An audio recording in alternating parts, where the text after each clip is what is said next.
Salam, salam kasih, damai dan sejahtera. Tuhan memberkati, menyertai dan melindungi. Salve, mari kita buka kegiatan bimbingan dan penyuluhan kita serta katekese kita ini dengan berdoa dalam nama Bapa dan Putra dan Roh Kudus. Amin. Allah Tritunggal yang Maha Kudus, kami bersyukur di hadapan-Mu. Karya agung-Mu lah yang membuat kami berkumpul pada hari ini. Semoga kami selalu menjadi pribadi yang setia, menjadi putra-putra-Mu yang mampu mewartakan kasih Kristus dimanapun kami berada, dalam kondisi apapun. Berkatilah kami dalam kegiatan bimbingan, penyuluhan, dan katekese ini, agar apa yang kami dapatkan dapat kami bagikan untuk diri kami, untuk kawan-kawan kami, untuk keluarga kami, dan untuk semua orang, agar kami menjadi alat-Mu, menjadi saluran berkat, dan menjadi saksi-saksi iman akan kasih Kristus, untuk hidup rukun, damai, dan sejahtera, dan selalu mengutamakan cinta kasih, karena ajaran cinta kasih adalah ajaran yang paling utama yang diberikan Yesus kepada kami untuk menjadi pribadi yang baik dan benar dan menjadi terang dan garam di muka bumi ini. Semua doa ini kami serahkan ke perantaraan Tuhan kami Yesus Kristus yang hidup dan beraja kini dan sepanjang segala masa. Amin. Dalam nama Bapa dan Putra dan Roh Kudus. Amin. Bapak-bapak, saudara-saudara yang terkasih dalam Yesus Kristus, kita masuk ke materi selanjutnya, yaitu gereja Yesus Kristus dalam 3 fase. Sesudah kita kenal akan Yesus Kristus sebagai putra Allah, baru kita kenal akan Allah. Ini suatu pernyataan yang harus kita pahami. Ya. Jadi kita mengenal Yesus Kristus sebagai putra Allah, baru kita kenal akan Allah. Mengapa? Karena Yesus Kristus adalah Allah. Maka sebagai orang Kristen, kita yakin dan percaya Yesus Kristus adalah Allah karena Dia adalah putra Allah. Karena Allah tidak mungkin bukanlah Yesus Kristus. Karena Yesus Kristus adalah putra Allah. Aku dan Bapa adalah satu. Orang yang melihat aku melihat Bapa. Yohanes 14 ayat 9. Nah, ini adalah ayat kunci yang paling mulia tentang Yesus Kristus. Siapakah aku ini? Jadi sebagai orang Kristen, orang Kristiani, jangan sampai kita menjadi pribadi yang tidak percaya. Padahal kalau kita mau dibaptis, kita harus memiliki iman. Ya. Kalau kita tidak memiliki iman, kita tidak bisa dibaptis. Maka Yohanes Pembaptis, ya, hei keturunan ular beludak, kok kamu datang mau dibaptis juga? Kan begitu. Mengapa? Karena itu adalah pernyataan tegas dari Yohanes Pembaptis kepada orang-orang yang mau dibaptis, berasal dari keturunan ular beludak. Mengapa dibilang ular beludak? Karena dia hanya percaya ular, ya, karena nenek moyangnya dipagut ular. Lalu Tuhan Allah memerintahkan Musa mendirikan patung ular tembaga. Barang siapa yang melihat ular itu harusnya percaya dengan Allah, bukan melihat ular lalu percaya. Dan akibatnya apa? Ya, ketika ada orang Israel, orang Yahudi mau dibaptis, Yohanes Pembaptis dengan keras dan tegas tanya, hei keturunan ular beludak, mengapa kau mau dibaptis? Dan hari yang lalu atau kemarin kita memperingati meninggalnya Santo Yohanes Pembaptis. Ya. Karena Yohanes Pembaptis itu dipenggal karena kebusukan, dendam, iri hati Herodias dan Herodes. Ya. Karena Yohanes Pembaptis menegur, tidak baik kamu mengambil istrimu atau saudaramu, ya, Herodias sebagai istrimu. Ya. Nama saudara Herodes itu Filipus, bukan Filipus murid Yesus, ya, namanya. Nah itu. Dan akibatnya apa? Herodes dendam dengan Yohanes Pembaptis. Dia mau membunuhnya tetapi tidak bisa, karena Yohanes Pembaptis itu adalah yang suci dan terkenal, terkemuka. Herodias sakit hati, dendam, dengki. Nah, ada kesempatan, apa yang dilakukan? Ya, ketika Herodes berpesta pora, ya, menarilah keponakannya, anak dari Herodias, ya pasti menari setengah telanjang, menyukakan hati Herodes. Lalu Herodes dalam keadaan mabuk mengatakan kepada anaknya itu atau keponakannya itu, ya, semua yang kau minta akan kuberikan, bahkan setengah dari kerajaanku. Nah, inilah kehebatan raja. Tetapi karena anak itu masih ABG dan tahu bahwa mamanya jengkel dan sakit hati dengan Yohanes Pembaptis, Lalu dia bertanya kepada mamanya untuk menggenapi ya kan niat untuk membunuh Yohanes Pembaptis. Apa yang terjadi? Ya, dia sampaikan, perintahkanlah Herodes untuk menyiapkan kepala Yohanes Pembaptis di dalam talam. Nah, itulah ya ngayau yang dilakukan oleh Herodes atas perintah Herodias dan atas ya kan kesepakatan persekongkolan jahat antara anak Herodias dan Herodes. Itu ngayau namanya.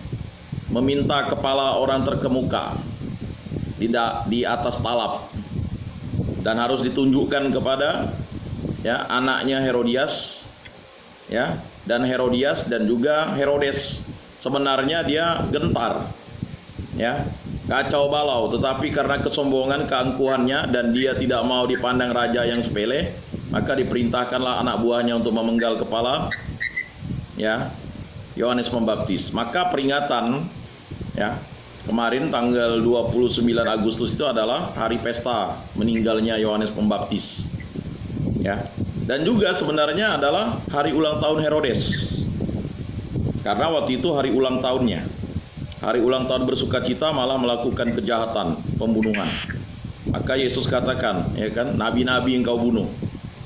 Nah, Herodes itu raja Galilea. Galilea itu adalah daerah tempat tinggalnya Yohanes Pembaptis dan Yesus. Ya. Jadi Bapak-bapak, saudara-saudara yang terkasih, kalau orang sudah dendam, apapun dilakukan. Padahal ya, itu adalah kejahatan, kesalahan. Ya, Yohanes Pembaptis menegur itu karena ya Herodes itu adalah orang Yahudi. Jadi sama seperti kita nanti ada kawan-kawan kita Kristen, dia tersesat lalu ditegur. Lalu karena dia merasa punya kuasa, ya kan, punya uang, punya harta, ya, lalulah dia merencanakan pembunuhan. Maka menjadi saksi-saksi iman, pewarta-pewarta itu harus siap untuk menerima resiko apapun. Tetapi kebenaran itu harus dinyatakan. Jadi bapak-bapak, saudara-saudara, kalau bapak-bapak sekarang sudah mengikuti kegiatan bimbingan dan penyuluhan, tidak berani mengajak kawannya yang beragama Kristen untuk datang ke gereja, ya bapak-bapak adalah orang yang bodoh dan tolol. Mengapa? Itu kata kitab suci. Karena kita bukanlah orang yang bodoh dan tolol, kata Santo Paulus. Ya, Santo Paulus katakan, ya, bagi orang kita adalah orang yang bodoh dan tolol karena mengikuti Yesus yang tersalib. Tetapi ya kan, itu adalah hal yang mulia. Dulu kelakuan aku yang jahat dan bodoh dan tolol itulah karena menganiaya jemaat Kristen. Jadi bagi kitanya cuek-cueknya, bawa kawan pun ikut bimbingan rohani, padahal hanya datang duduk diam dengar tidak bisa, ya sama seperti saya misalnya, tidak mau lakukan bimbingan dan penyuluhan. Saya adalah orang yang bodoh dan tolol karena MGB, makan gaji buta. Banyak diantara ya, mohon maaf, oknum-oknum tuh ya, dia hanya mau datang khotbah, ada perpuluhan ya, ada stipendium ya kan. Kalau tidak ada perpuluhan, kalau tidak ada makanan, tidak mau datang bimbingan dan rohani. Itu adalah orang yang bodoh dan tolol menurut Santo Paulus, bukan kata saya ya. Ya, jadi bagi orang yang membaca kitab suci tidak akan marah itu dibilang bodoh dan tolol. Karena apa? Karena kita sudah dimerdekakan oleh Kristus, tetapi kita mau hidup seperti orang yang bodoh dan tolol, tidak mengetahui siapa itu Allah. Ini bukan pernyataan keras. Maka kata Santo Paulus, celakalah ya, kalau bahasa dulu terkutuklah, ya kan. Nah ini bapak-bapak, saudara-saudara yang terkasih, kalau kita tidak mau mengajak orang untuk beriman, ya, memang sampai kapanpun tidak ada, ya, tidak ada kuasa iman itu terjadi atas dirinya, ya. Sama seperti kita mengajak orang berbuat jahat, berarti kita adalah orang yang bodoh dan tolol, ya. Kita mengajak orang untuk selingkuh, itu adalah orang yang bodoh dan tolol, ya. Tetapi menurut orang pendosa itu tidak bodoh dan tolol, itu hebat, ya, kawin sana sini. Tetapi bagi orang Kristen itu adalah kebejatan, kebengisan, ya, maka melanggar perintah Allah. Jadi bagi kita yang melanggar perintah Allah, kita menjadi orang yang bodoh dan tolol, botol. Bapak-bapak, saudara-saudara yang terkasih, ya, mengapa hari ini kita harus memahami itu? Ya, Karena sebentar lagi kita akan memasuki bulan kitab suci nasional.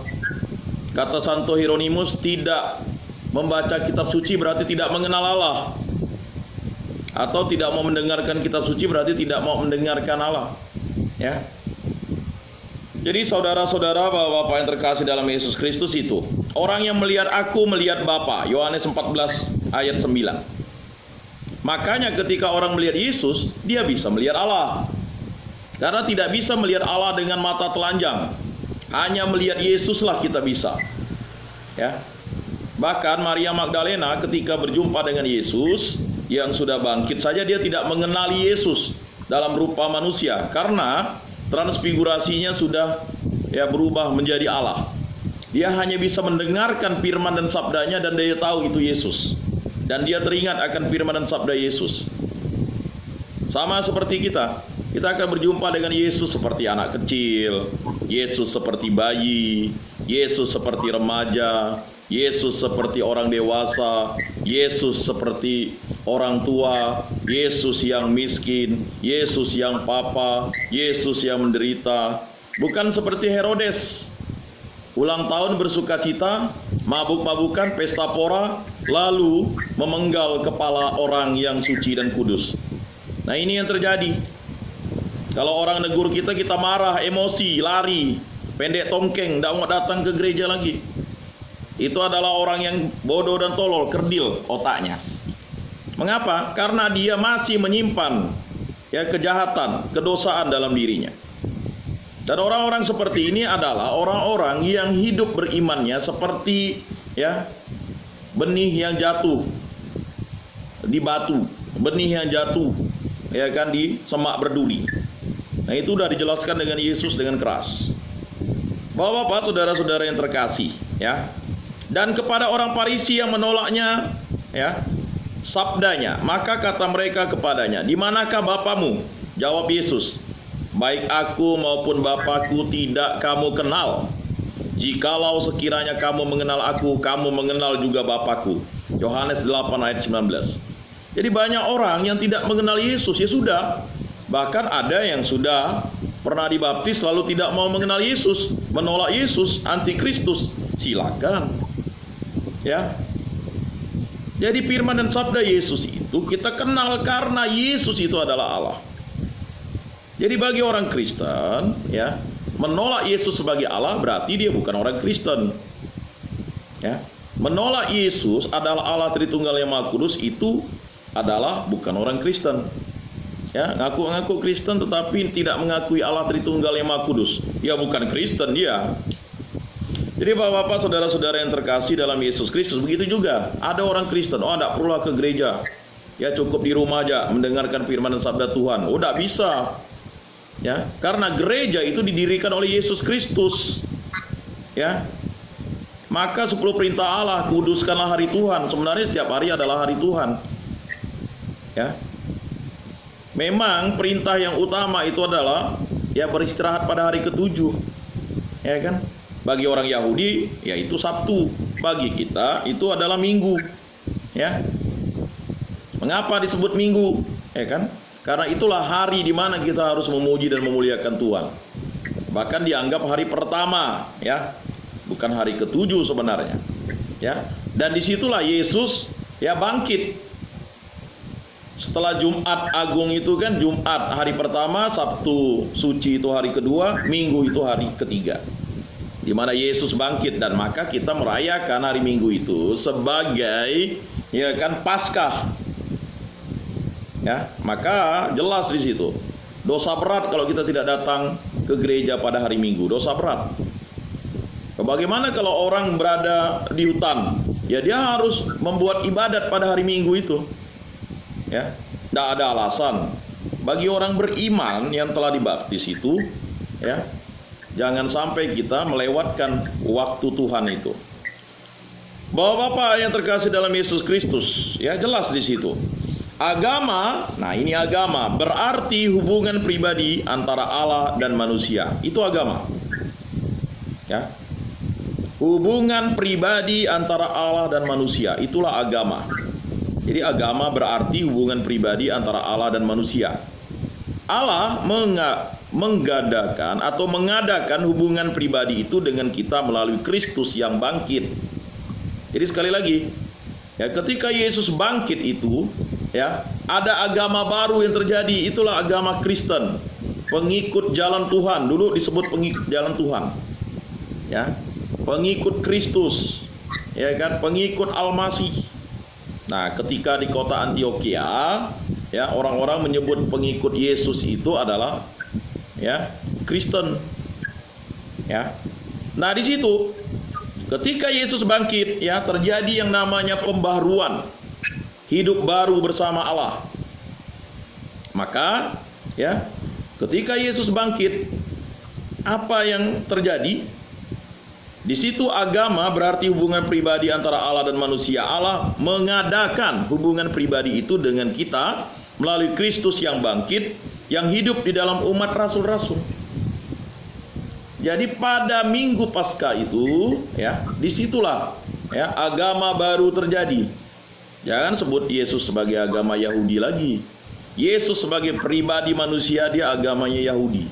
Tetapi ketika dia bangkit, ya, dia membaharui agama Yahudi itu menjadi agama yang sempurna, agama yang berasal dari Allah sendiri. Dialah agama Kristen, ya. Jadi banyak yang bertanya, agama Kristen ini siapa yang mendirikan? Yesus Kristus. Kalau waktu dia bersama pribadi manusianya, bersama murid-muridnya, ya, dasar penyusunannya itu adalah ajaran yang disampaikan Tuhan Allah yang ditulis Musa.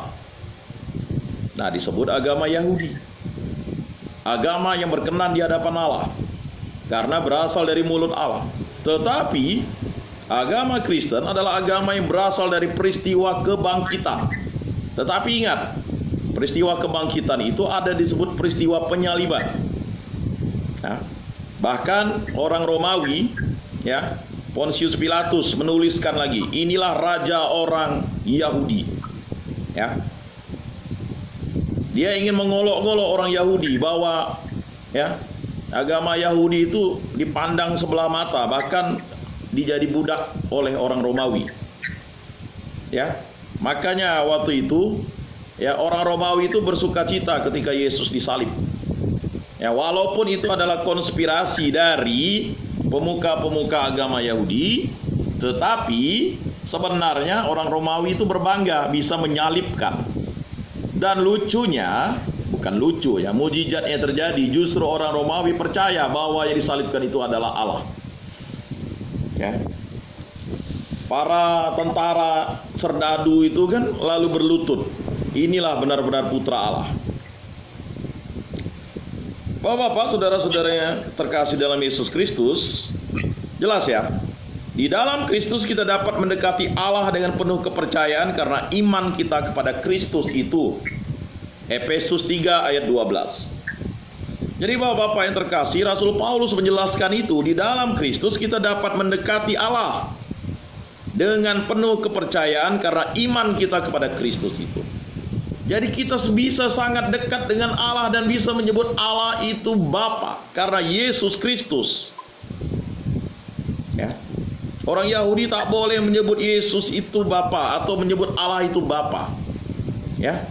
Mengapa? Tidak boleh. Jangan menyebut nama Tuhan Allahmu tidak dengan hormat. Dia hanya bisa menyebut Allah itu Yahweh, Yahweh, Adonai, Elohim. Tetapi karena Kristus Yesus yang bangkit, kita bisa menyebut Allah itu adalah Bapa.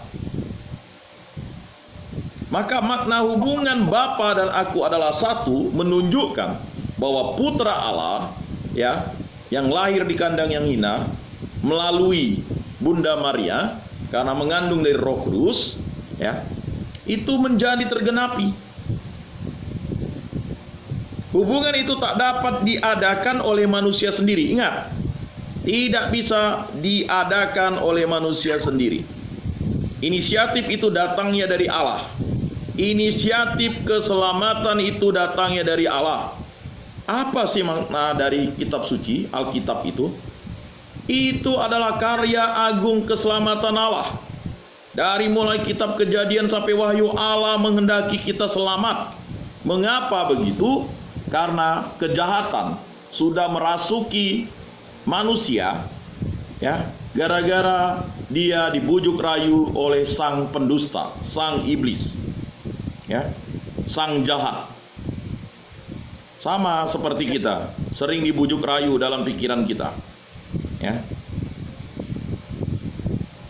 Jadi yang paling sering itu kan terjadi hal-hal seperti itu, ya. Dosa itu kan akibat bujuk rayu. Jadi pikiran kita ini. Maka saya berdosa dengan pikiran, perkataan, dan perbuatan serta kelalaian. Jadi ada 4 dosa itu yang mempengaruhi hidup iman orang adalah pikiran, lalu perkataan, ya, perbuatan, dan kelalaian. Ya. Pagi tadi kita berdoa enggak? Ya kan? Selalu saya katakan, berdoa itu adalah sesuatu yang sulit kalau tidak dibiasakan, didisiplinkan. Ya, jam 4 pagi atau jam 5 kita bangun, yang kita cari mungkin HP dulu atau kopi, atau mungkin kita pergi pipis dulu, atau kita mandi dulu. Habis itu Tuhan nantilah. Tuhan tuh dianggapnya tuh nanti, karena Tuhan itu maha penyabar dan maha pengasih katanya. Padahal menyapa Allah itu adalah suatu kewajiban, ya, bagi orang beriman. Tidur juga, ya. Lebih asik tidur bercekrama, ngomong-ngomong ngarul ngidur dengan kawannya di sebelah kiri, sebelah kanan, sampai tertidur seperti mendongengkan kita. Tetapi doa enggak. Nah ini Bapak-bapak, saudara-saudara yang terkasih, kalau kita ingin berubah, ya, minta Roh Kudus untuk merubah diri kita. Tetapi kalau kita hanya begitu-begitu saja, datang di tempat ini, sekian tahun mendapat pembinaan, sekian tahun mendapat doa, pelepasan, minta penyembuhan, minta diangkat dari sakit penyakit, masalah, minta dipulihkan, tetapi kita sendiri malah menyia-nyiakan rahmat keselamatan itu. Kita hanya bermalas-malasan, ya kan? Kita justru malah menghindar, kita malah lari dari Tuhan. Ya enggak bisa. Sampai kapanpun ketika Anda dibaptis, kita diberkati Allah. Tetapi kalau kita lari dari Allah, kita menjadi manusia terkutuk. Itu sudah disampaikan dalam perjanjian lama. Lihat Yunus. Nabi Yunus itu menjadi orang terkutuk. Dimanapun dia berada, dia mendapat, ya, menjadi kesialan bagi orang. Ya, nyaman-nyaman ya dia tidur di dalam buritan kapal. Kapal sudah terombang-ambing. Bahkan sampai nahkoda dan kapten kapal katakan, mari kita berdoa kepada Allah kita masing-masing. Ya, Yunus malah nyantai-nyantai tak berdoa. Sama seperti kita. Ya, di kamar kita tidak berdoa, merasa anak Tuhan. Ya kan? Jadi kita menjadi kesialan bagi orang. Ya. Maka ada yang berpendapat dekat dengan dia tuh kok jadi sial gitu. Ya karena Anda tidak mau dekat dengan Allah. Anda menjadi manusia terkutuk. Ya. Kalau udah menjadi manusia terkutuk itu, ya, bagaimana memulihkan? Pergi ke mbah dukun, mandi bunga, enggak bisa. Ya kan? Enggak bisa be, kata orang Ledo kan. Daan bisa. Ya kan? Ini ada cerita kemarin banjir kan di Bengkayang. Karena dia bengal, orang semua udah berhenti. Karena dia bengal tadi itu, dia merasa motornya itu motor trail, dilewatilah banjir itu. Dianggap banjir itu ya sepele lah, tapi deras. Udah dibilang jangan, ya kan? Daan bisa be, kata orang dah ngomong dengan dia. Karena dia merasa sok jago, sombong tadi itu, dilaluinya lah. Lalu terseret. Syukurlah anak-anak bekejar, hampir dia terseret mau mati. Motornya masuk.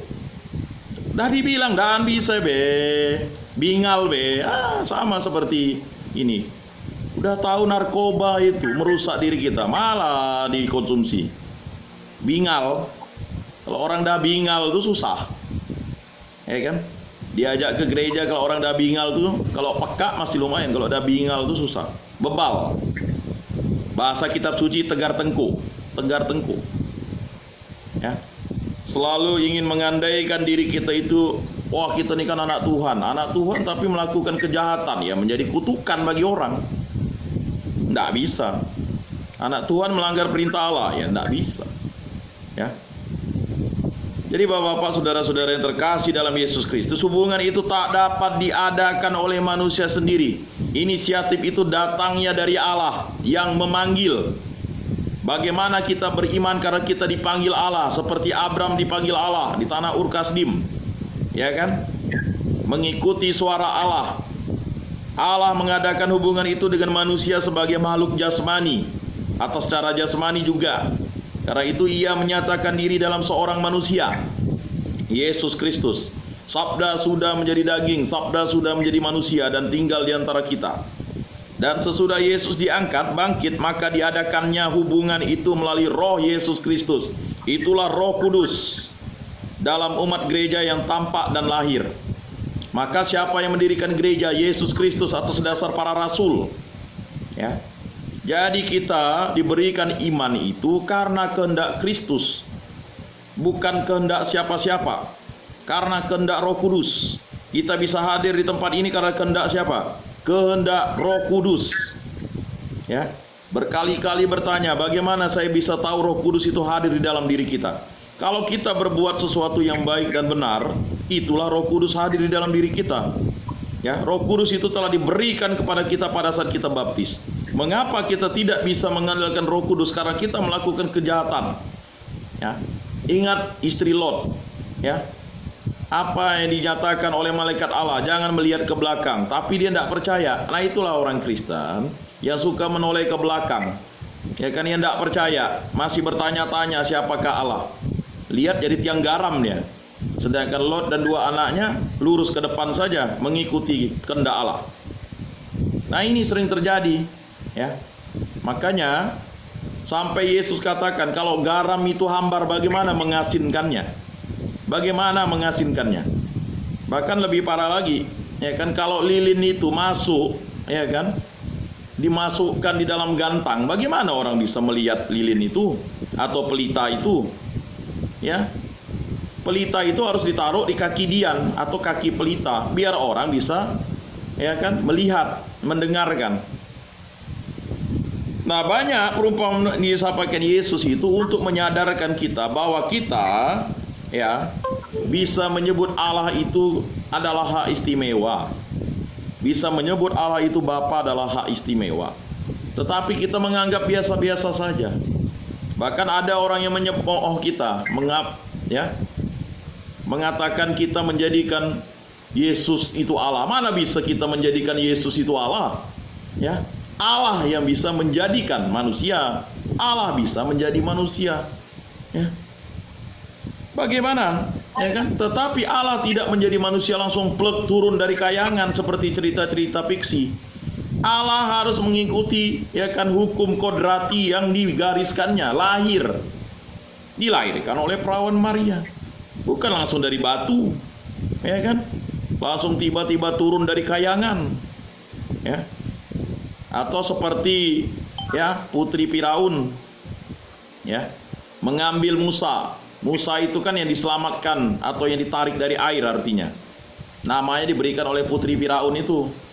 Karena waktu itu, ya kan, Firaun itu, ya, harus membantai semua anak orang Ibrani, ya, yang berusia di bawah 1 tahun katanya. Nah, Bapak, saudara-saudara yang terkasih dalam Yesus Kristus, ya, Yesus Kristus, dan sesudah Yesus diangkat bangkit, maka diadakannya hubungan itu melalui roh Yesus Kristus dalam umat gereja yang tampak dan lahir. Maka seorang yang luar biasa, Santo Agustinus, ya, Santo Agustinus itu dari Hippo, ya, menerangkan bahwa gereja Yesus Kristus itu ada selama terdapat manusia. Jadi selama ada manusia, gereja Yesus Kristus itu ada. Lalu dibedakannya sejarah gereja Kristus dalam 3 fase. Nah, jadi Santo Agustinus itu membedakannya dalam 3 fase, 3 tahap. Fase yang pertama, gereja Kristus dalam dunia kafir yang beragama. Nah, paham ya? Gereja Kristus dalam dunia kafir yang beragama, ya kan? Jadi ini maksudnya jelas. Nanti kita jelaskan. Berikutnya yang fase kedua, gereja Kristus dalam bangsa Israel. Selanjutnya yang ketiga, gereja dari anak-anak yang sulung dalam Kristus. Ibrani 12 ayat 13. Jadi itu 3 fase menurut Santo Agustinus, Bapak Gereja. Ya. Nah, gereja dari dunia kafir yang beragama. Nah, ini maksudnya apa? Umat manusia berada dalam belenggu dosa dari permulaan. Sebenarnya istilah kafir itu adalah terpisah dari Allah. Dia mengutuki dirinya menjadi orang yang tidak berkenan di hadapan Allah. Ya.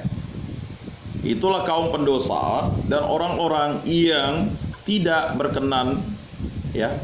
Bahkan kita ingat percakapan antara perempuan Kanaan dengan Yesus. Dia berteriak-teriak kepada Yesus sampai murid Yesus katakan, ya kan? Hentikanlah dia karena dia berteriak-teriak. Yesus sampaikan kepada muridnya, ya kan? Tidak baik katanya kan. Ya kan, roti itu dilempar kepada anjing. Bayangkan. Lalu perempuan itu katakan, anjing saja ya makan dari remah-remah yang jatuh dari meja perjamuan anak-anak itu. Waduh. Karena dia memiliki iman, ya kan? Terjadilah menurut apa yang kamu inginkan, kata Yesus. Nah, jadi saudara-saudara yang terkasih, ya, iman itu diwariskan oleh Allah. Maka berbahagia kita bisa dibaptis. Jadi karena mungkin banyak yang berkata saya dibaptis karena ada pastor, saya dibaptis karena ada, yaitu alat, ada pendeta, saya dibaptis karena bapak saya, mama saya, itu alat. Tetapi kita dibaptis karena karunia dari Allah, kehendak Allah, fiat voluntas tua. Ya, terjadilah menurut ya perkataanmu, ya kan? Jadi bapak-bapak, saudara-saudara yang terkasih itu, tetapi cinta kasih Allah penyelamat, ya, selalu menciptakan manusia dalam tujuan keselamatan dalam diri Kristus.